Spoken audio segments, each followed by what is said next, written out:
30 seconds. Let's fucking go, 30 seconds. You can't fight at this pace for this long. Even ground. Big uppercut. Big uppercut. 30 seconds for the rest of your fucking life. The multi-talented Logan, the Maverick Paul.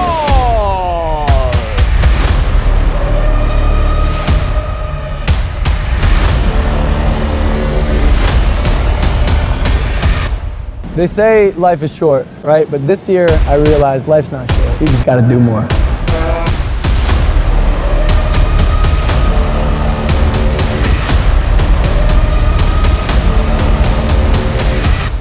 Logan, God, you fucking come here!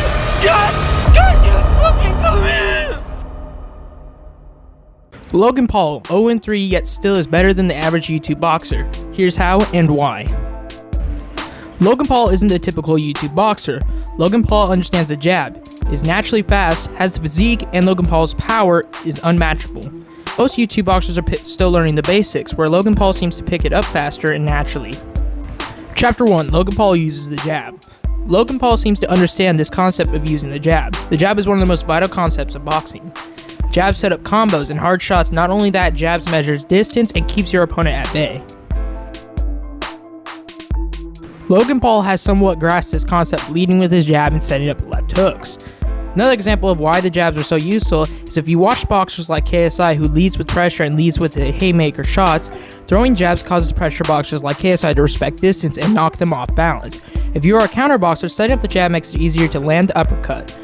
Logan jabs, KSI throws a haymaker, Logan dips under, throws either the uppercut to the chin or the body. Logan Paul seemed to grasp this before Tommy Fury seemed to.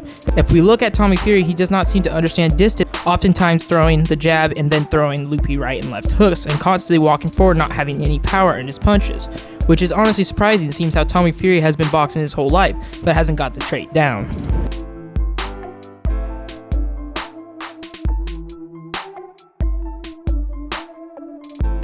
Chapter 2, Logan Paul's speed.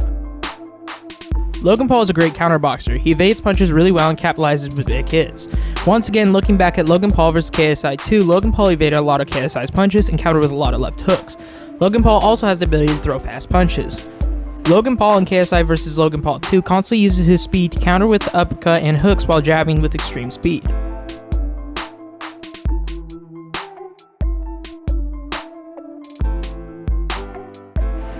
Chapter 3, Logan Paul's ring IQ. Now what I mean by this is Logan Paul is able to dance around the ring, avoiding being trapped in the corner of the ring and getting battered alive. If we look back at KSI vs Logan Paul fight 2 and Floyd Mayweather fight, you can see he avoids getting cornered by naturally countering and dancing his way out, which you can see he has picked up really well. Why I think this is an important trait is because if you look at Deji, he got battered up by Vinny. If you look at FaZe Jarvis versus Michael Lee got destroyed. By the way, what happened to FaZe Jarvis? But anyways, my point is Logan Paul has picked up on this trait. Yes, it's basic, but it's a very important trait. Chapter 4, Logan Paul's power.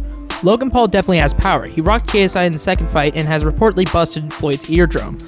I would say this trait is still being developed, but it's definitely there. The reason I say I think it's being developed is because Logan Paul tends to lower his hands, making it hard to generate enough power when throwing punches. For example, in KSI vs Logan Paul 2, we can see he lowers his hands too much,